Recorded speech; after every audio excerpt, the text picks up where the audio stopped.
Hey, how you doing? Good, I hope. You know, I got a lot of responses from the last video about our own self-talk and how we're constantly barraged with negativity and disappointing news, right? Whether it's in the politics world or current events, social media, all these different things. And it certainly makes certainly makes life very challenging. I thought I saw a fly. I'm sorry. Squirrel. That's me. So anyway, one of the things I wanted to talk about today was empathy.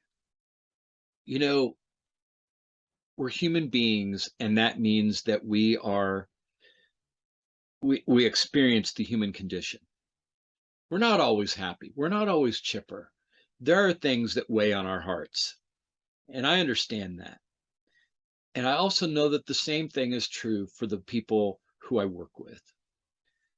And when they're having a difficult day, I don't know that I can change that, but I know that I'm not going to feed into making the day any worse for them.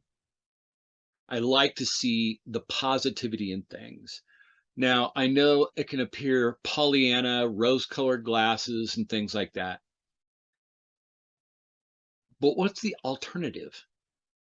To buy into this uh, prognostication of gloom and doom?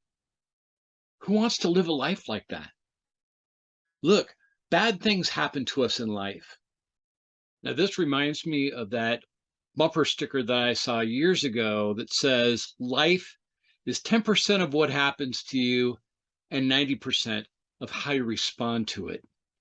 So think about that, because how we respond to adversity, how we respond to difficulties and challenges define our character. It, I have bad days. I have days where I come in and I don't get anything that I had planned to get done simply because when I walk through the front door of that office, I enter that tornado of what's going on. And it's challenging, but I will not give up the positivity and the empathy for my people, to just listen, not try to fix it for them, but listen to what they have to say and understand where they're coming from at an emotional level.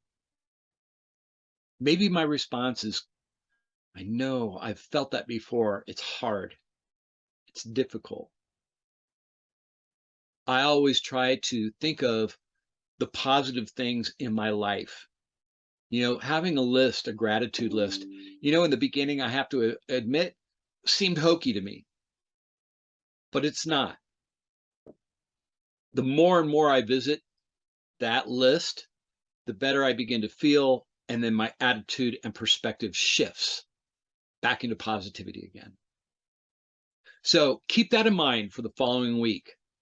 Be empathetic toward those around you and support them by listening with the intent to understand, not to respond or fix, but to be there with them. And I will see you next week. Have a good one.